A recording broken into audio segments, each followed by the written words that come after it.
خوتي غداتي اهلا وسهلا مرحبا بكم يا جماعة الخير صباح الخير عليكم نازل في اللون والسلام عليكم. J'espère que vous allez bien, j'espère que vous vous portez bien. Je vais vous le dire dès maintenant, mais vraiment dès maintenant, arrêtez tout ce que vous êtes en train de faire. Mais vraiment, arrêtez tout ce que vous êtes en train de faire.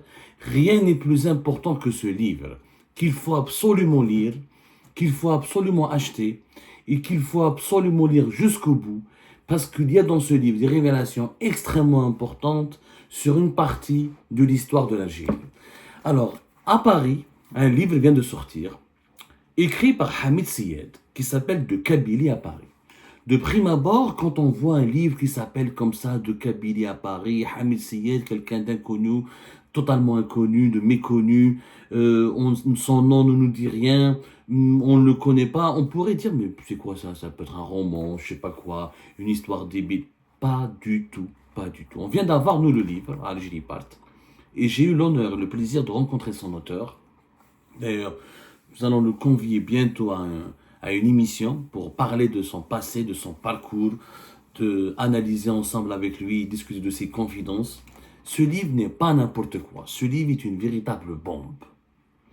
Ce livre a été écrit par un Algérien, un Kabyle. C'est pour ça que c'est écrit de Kabylie. C'est pour ça qu'il l'a intitulé De Kabylie à Paris. L'autre partie du titre, elle excite davantage la curiosité, elle est nettement plus explosive. L'histoire secrète d'un Algérien devenu honorable correspondant. De Kabylie à Paris, l'histoire secrète d'un Algérien devenu honorable correspondant. Quand on voit devenir honorable correspondant, là on se pose des questions. Honorable correspondant, ça veut dire quoi? Les honorables correspondants, c'est un terme, c'est une expression utilisée pour désigner les indicateurs et les sources des services secrets. On les appelle honorables correspondants. Bon, peut dire autre chose, cette expression peut dire autre chose, mais généralement, les honorables correspondants, ce sont les collaborateurs, les sources utilisées par les services secrets, notamment les services secrets en France. En réalité, Hamid Syed sa vie est un véritable film. C'est un Kabyle, effectivement, un Algérien qui est né en Kabylie, à Zazga, plus exactement, dans la wilaya de Tizi Ouzou. Et il a quitté l'Algérie très très jeune. Il est issu d'une famille révolutionnaire. Il a publié les photos de sa mère, de son père, de comment son père il a combattu pour l'armée de libération nationale, etc. Il est arrivé en France, à Paris, en 1980. Il avait l'âge à peine 20 ans, 21 ans. Et ce jeune Kabyle algérien va décider de conquérir Paris, de réussir sa vie en France et de s'installer en France. Il avait des rêves, il voulait absolument réussir en France. Originaire d'une famille qui avait une pompe à essence à Zazga, il va commencer sa vie ici en France par des petits boulots et notamment il va devenir pompiste. Les années passent, durant toutes les années 80, au début des années 90, il a commencé à devenir un riche propriétaire de plusieurs brasseries, de plusieurs restaurants. Il s'est converti dans la brasserie. Comme vous savez, en France et à Paris, il y a une tradition kabyle. Il y a énormément de Kabyles qui possèdent les plus prestigieuses et les plus importantes, peut-être, brasseries de la capitale française. On n'en parle pas assez. Il y a une communauté kabyle, elle est extrêmement bien implantée et bien présente dans le business des brasseries et des restaurants. Hamid Syed, il a été appelé plus tard par la presse française le roi des brasseries parisiennes. Le roi ou le prince des brasseries parisiennes. Ce Kabyle, cet Algérien, petit à petit, il va se faire un véritable empire. Il va être aujourd'hui propriétaire d'au moins 17 à 18 brasseries parisiennes. 17 à 18 brasseries parisiennes. En plus de ces autres investissements dans la restauration, dans l'hôtellerie, dans l'immobilier, etc. Mais c'est dans les brasseries qu'il est devenu extrêmement connu et riche et influent au point de côtoyer énormément de personnalités françaises politiques. Il connaît Emmanuel Macron, il connaît plusieurs ministres français, l'actuel ministre de la Justice française était son avocat. Il a accès à de nombreuses sphères extrêmement prestigieuses et élevées au plus haut sommet de l'État français. Il a commencé à fréquenter le beau monde parisien, le gratin des stars, de Paris, parce qu'il avait fait des investissements dans les brasseries, et ces brasseries sont devenues, c'est pas dans les quartiers populaires, c'est souvent dans les quartiers chics, dans les quartiers touristiques, comme le boulevard Saint-Germain-des-Prés, etc. Ces brasseries étaient toujours fréquentées par du beau monde. C'est ce qui lui a permis de connaître des gens et du bouche à oreille. Sa réputation s'est installée et Hamid Syed est devenu un homme d'affaires qui a réussi, mais il ne s'est pas contenté que de faire du business.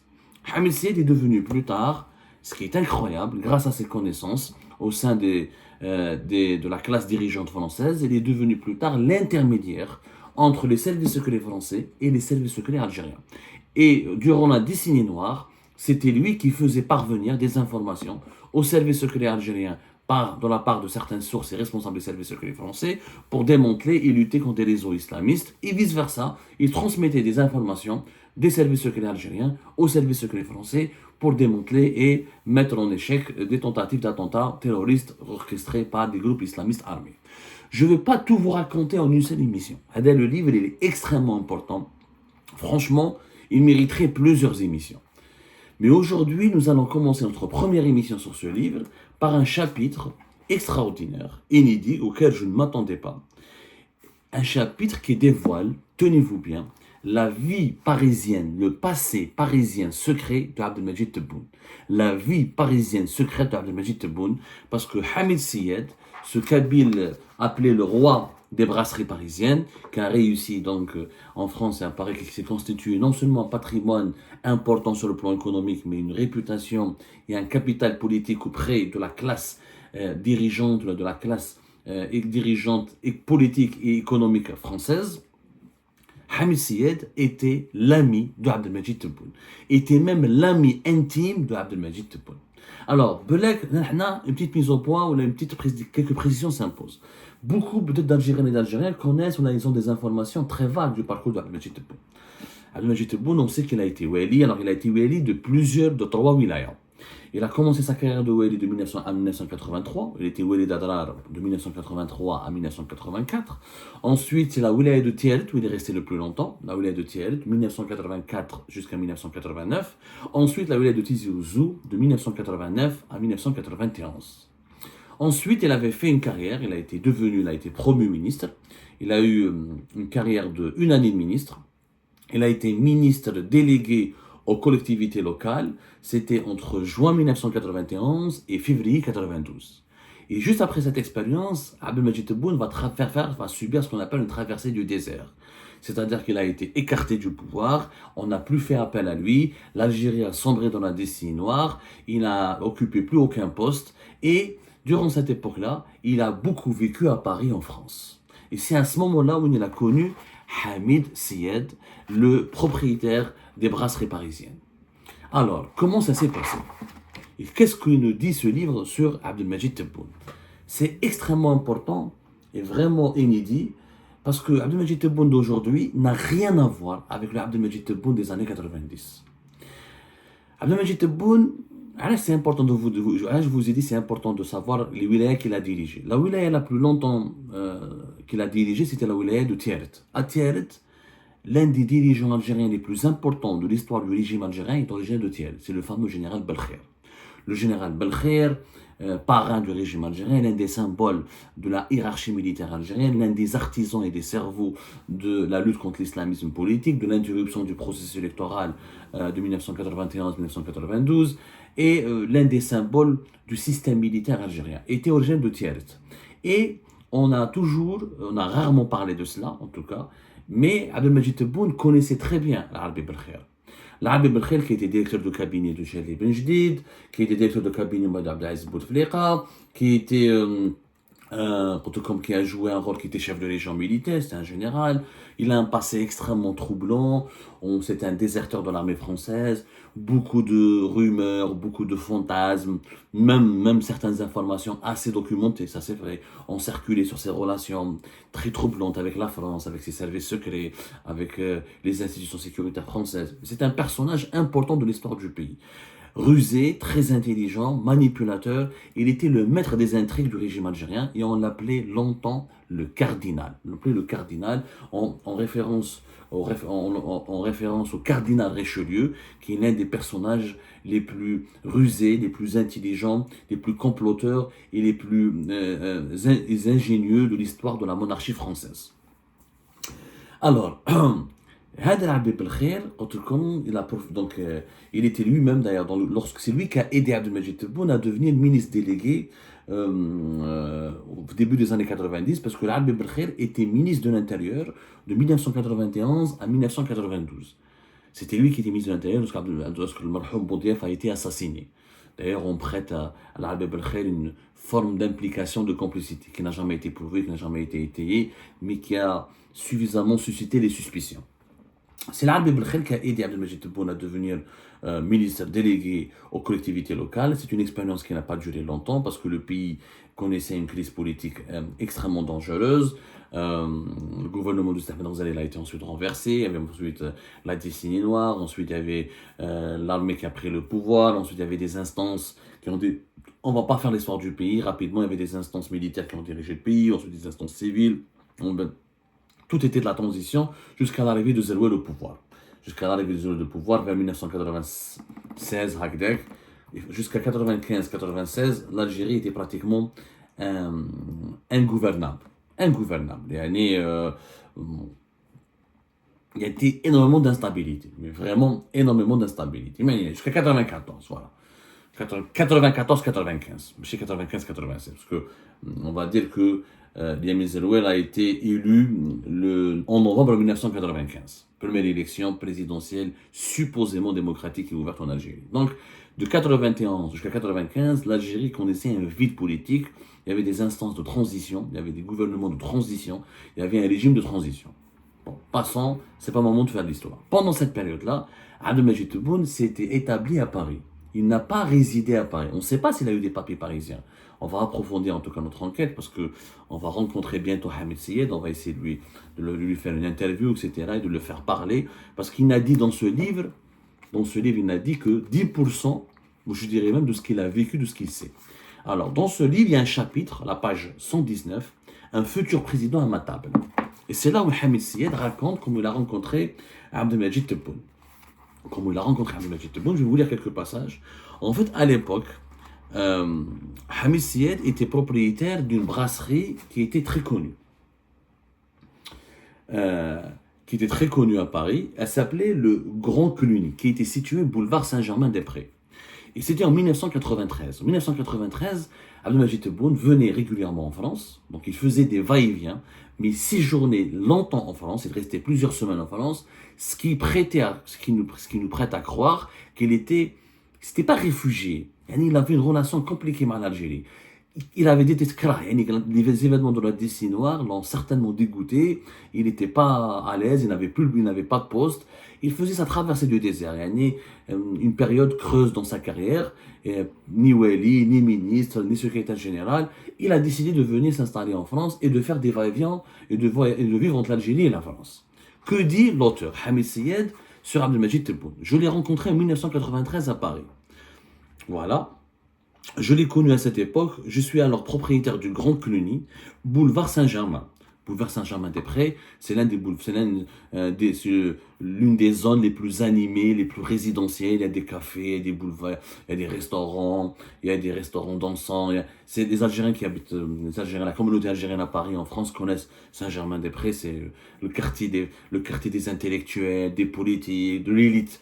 Il y a des cafétérias, il y a des restaurants, il y a des brasseries fréquentées que par l'élite culturelle, même des hommes d'affaires. C'est vraiment chic, c'est du haut niveau. C'est là où Jean-Paul Sartre, Simone de Beauvoir et pas mal d'intellectuels, de hommes d'affaires, de dirigeants politiques, d'hommes de culture et de lettres fréquentaient les endroits, les restaurants et les brasseries de ce quartier. Donc Hamid Syed était en pleine ascension de sa carrière.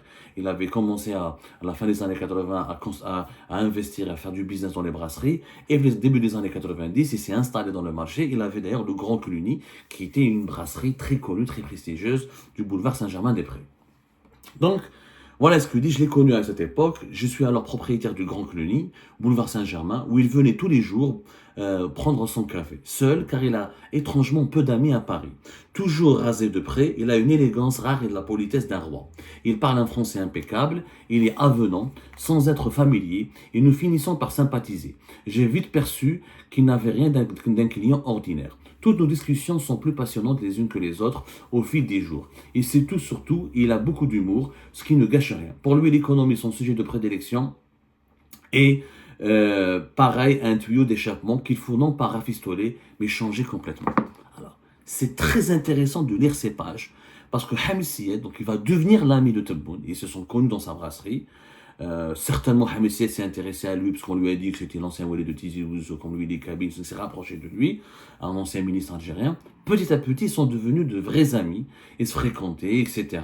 Hamid Syed a présenté Abdelmajid Tebboune à sa famille. Hamid Syed, il est marié à une Anglaise, il a des enfants algéro-anglais, on va dire. Tebboune, il a adopté ensuite Hamid Syed, il est devenu son ami, il a connu son épouse, il a connu ses enfants. Ils sont devenus de véritables amis. Mais vraiment, et Hamid Syed a beaucoup d'affection pour Tebboune. Et ce chapitre, ce livre, ne dit aucun mal sur Tebboune. Hamid Syed assume son amitié avec Tebboune. Il raconte un personnage sympathique, affable, cultivé. Il dresse que des qualités de Tebboune. Sauf que le Tebboune des années 90, quand on compare, quand on voit la description qui a été faite par son ami, celui qu'il a connu les années 93, 94, 95, n'a strictement rien à voir avec le Tebboune qui est devenu aujourd'hui président de la République. On dit comme un exemple. Tebboune, par exemple, était très critique sur... Aujourd'hui, par exemple, Tebboune, il est président de la République. Il a verrouillé les importations. Il a enfermé le pays. Il a imposé une répression politique. Il a mis des journalistes en prison. Il a mis des opposants en prison. Il a instrumentalisé politiquement la justice. Ça n'a rien à voir avec ce que Tebboune confessait à son ami. Au début des années 90, il était au contraire favorable à l'économie de marché, favorable à l'ouverture du pays, favorable au rapprochement de l'Algérie avec l'Occident, notamment avec la France, favorable aux libertés publiques et individuelles, favorable à la liberté d'expression. Extrêmement, c'est vraiment rien à voir, deux personnages. Et là, quand on remarque, et je pense que Hamid Syed, lorsqu'on va l'interviewer, il le dira lui-même, l'homme a changé, son ami a changé. Abdelmajid Tebboune a complètement changé dès qu'il est devenu président de la République. Et ça, on va le dire plus tard, le pouvoir change les hommes. Le pouvoir peut changer radicalement quelqu'un. Par exemple, comme une phrase. Imaginez ce qu'avait dit un jour Abdelmajid Tebboune à son ami Hamid Syed. Un jour, ils étaient en train de prendre un café ensemble, et il lui a dit, si un jour je suis fortuné, c'est Abdelmajid Tebboune qui parle, si un jour je suis fortuné, j'achèterai des bateaux remplis de tonneaux de peinture pour repeindre tout Alger et lui rendre sa blancheur et son éclat de jadis. Si un jour je suis fortuné, j'achèterai des bateaux remplis de tonneaux de peinture pour repeindre tout Alger et lui rendre sa blancheur et son éclat de jadis. C'était bon, donc il avait des ambitions pour l'Algérie. En 93-94, il avait l'ambition. Il voyait son pays sombrer, il voyait que la capitale avait changé. Il rêvait de devenir riche pour repeindre toute la capitale d'Alger. Donc c'est quelqu'un qui avait des ambitions totalement et des intentions totalement différentes du personnage qui est devenu, de ce qui est devenu aujourd'hui, de ce qui est devenu depuis de 2019 à 2024. Je vous donne un autre passage. Qu'est-ce qu'il racontait Tebboune à son ami Hamid Syed sur sa vision de l'avenir de l'Algérie, sur ce qu'il voudrait faire si un jour il deviendrait président de la République. Il m'a raconté qu'il avait eu souvent des problèmes, voire des altercations, avec des ministres plus soucieux de leurs intérêts que de servir le peuple. Il prêche pour le Grand Maghreb, une Europe africaine, réunissant dans un même arc Tunisie, Maroc, Libye, Égypte et bien entendu Algérie. Il plaide pour le libre-échange, la libre circulation des marchandises et une monnaie unique. Il veut engager de grands travaux, construire des logements, ce qui manque à l'Algérie dont l'économie est fermée et dépendante des Russes. Comme aujourd'hui, cela n'a guère changé. Regardez ce qu'il a dit Tebboune à son ami Hamid Syed en 1993. Il faut que notre pays change. Il faut que notre pays s'ouvre, m'a-t-il confié, alors que nous marchons sur le pont Notre-Dame, derrière la cathédrale Notre-Dame, à 2 pas du Cluny, Notre-Dame, Saint-Germain-des-Prés, c'est pas très loin du boulevard Saint-Michel, et c'est pas très loin de la fameuse cathédrale Notre-Dame de Paris. Notre seul partenaire, disait Tebboune, c'est la France, avec qui nous avons en commun l'histoire, la langue, la culture. Si j'arrive un jour au pouvoir, ma priorité sera de renforcer et de consolider les liens avec la France. Et tu seras mon porte-parole, a-t-il ajouté avec la coquetterie de son humour. Regardez ce qu'il avait comme vision politique. Il était pour le Grand Maghreb, pour l'économie de marché, pour le rapprochement, pour un rapprochement avec l'Europe, pour des liens, pour une monnaie unique, pour un marché commun avec le Maghreb, pour une économie, pour une relation apaisée avec la France. Quand il est de, malheureusement, Abdelmajid Tebboune, 30 ans plus tard, il est devenu président de la République. En 2019, ça c'était en 81, après Hamid Mohamed Syed, il raconte dans son livre, je pense que je vais vous faire plusieurs émissions pour comprendre qu'il est resté ami avec Tebboune longtemps. Ils se sont perdus de vue quand Abdelmajid Tebboune était devenu ministre en 2011. À partir du moment où il était ministre de l'époque de Bouteflika, quand il a pris le portefeuille de ministre de l'Habitat et de l'Urbanisme, il l'avait déjà pris en 2001, mais à partir de 2011, là il est devenu pratiquement, ils se sont perdus. Sarah, 2012, 2011-2012. Mais ils sont restés longtemps amis. Ils se sont bien fréquentés. Hamid Syed connaît ses enfants. Tebboune, ils ont fait des dîners ensemble, des invitations familiales, etc. Et il y a pas mal d'anecdotes très intéressantes qui démontrent les relations étaient amicales et étaient extrêmement profondes. Par exemple, Tebboune, une fois, on lui a volé son portefeuille. Alors il avait loué dans un hôtel pas loin du boulevard Saint-Germain-des-Prés. Il avait perdu son portefeuille et c'est son ami Hamid Syed qui est venu, qui lui a prêté de l'argent et qui l'a logé. Il l'a logé dans un studio pas loin de sa brasserie, le Grand Cluny. Et ensuite, Abdelmajid Tebboune, il était très noble, il faut le dire, hein, c'est un personnage. Moi, je suis étonné comment l'homme a changé. Et ensuite, Abdelmajid Tebboune, quelques mois plus tard, il appelle son ami Hamid, il lui dit, viens en Algérie, je t'invite chez moi et je te rembourse. Donc non seulement il l'a remboursé pour l'argent qu'il avait avancé, parce qu'il a été volé, et il avait invité, il l'avait reçu royalement chez lui. C'était en plein événement de la décennie noire. C'était très rare où les Algériens invitent leurs amis à l'étranger pour venir à Alger en plein événements, lors des événements de la terreur des années 90. Là. Il y avait les attentats, il y avait les risques d'insécurité, il y avait les massacres collectifs, 94, 95, 96. C'était les années les plus chaudes de l'histoire de l'Algérie contemporaine, malheureusement. Donc, c'est un... Regardez, quand Tebboune, dans les années 90, il veut le Grand Maghreb, là, il veut faire la guerre au Maroc. Une monnaie unique, etc. Il veut exclure le Maroc du Maghreb. Et il dit qu'il veut des relations apaisées avec la France. Quand il était président de la République, c'est lui qui a rappelé à 4 reprises son l'ambassadeur d'Algérie en France, et en ce moment le poste d'ambassadeur d'Algérie à Paris, il est vacant. Il voulait s'ouvrir, et d'ailleurs il était très critique vis-à-vis des Russes, il ne voulait plus l'indépendance vis-à-vis des Russes, etc. Il est parti d'abord en Russie, à Moscou, avant d'aller dans un pays occidental. Moi, après, il s'est éloigné des Russes, ça on peut lui reconnaître qu'il a été fidèle à sa conviction.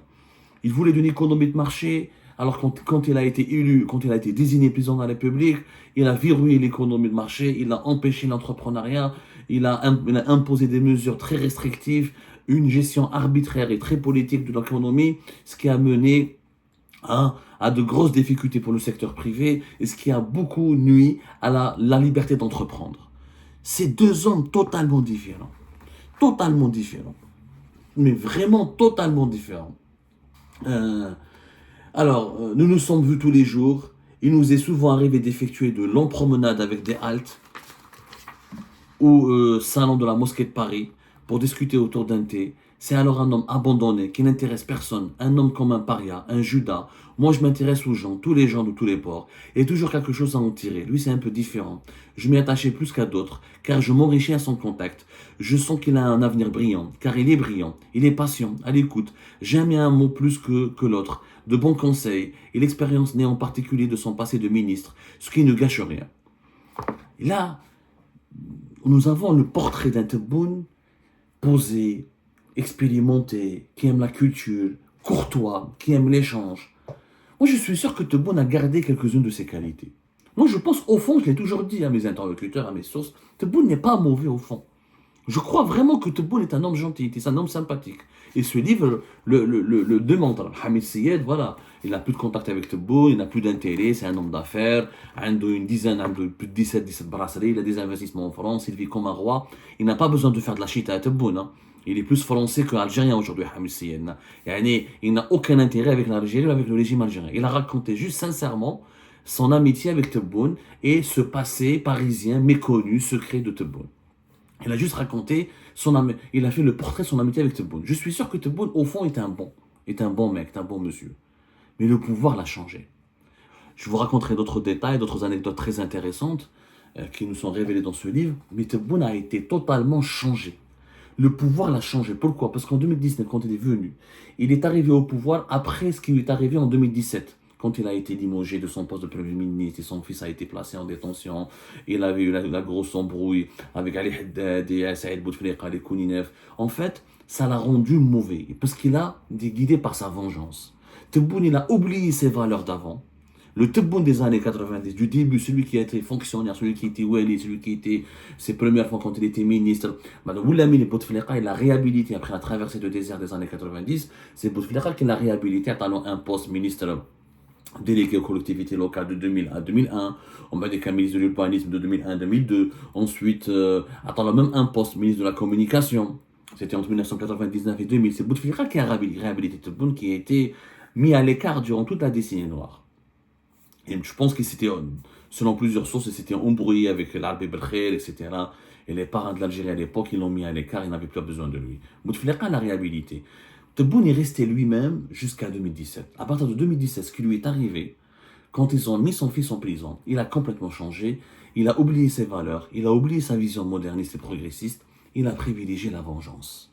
Son seul objectif, Tebboune, quand il est arrivé au pouvoir, c'était de se venger contre ses adversaires, contre les personnes qui lui ont fait du mal, contre les groupes et les lobbies qui ont voulu, qui ont saboté sa carrière, qui ont bloqué sa carrière et qui ont fait du mal à sa famille ou à sa personne. Il a été tellement guidé par la vengeance, tellement obnubilé par la vengeance qu'il s'est complètement oublié. Et cette vengeance a ensuite pris le dessus, y compris dans sa gestion des affaires étrangères.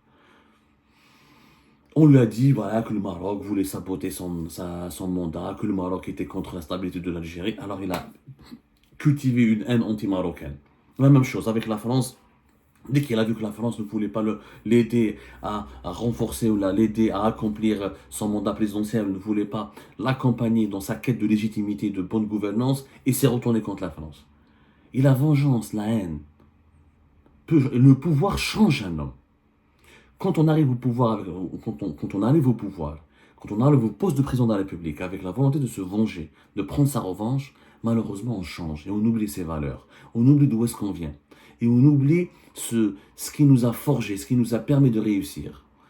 C'est-à-dire cette personnalité affable, courtoise, ouverte d'esprit, cet amour pour la culture, pour l'échange. C'est un Tebboune totalement différent qui est devenu président de la République en 2019. Le Tebboune qui est révélé, le Tebboune parisien des années 90, est celui qu'on aurait aimé voir, franchement, en 2019. Je suis sûr que la gouvernance du pays, que la manière de diriger le pays, que son bilan de son premier mandat présidentiel aurait été totalement différent si Tebboune était resté lui-même, fidèle à lui-même, ou si on avait désigné le Tebboune des années 90.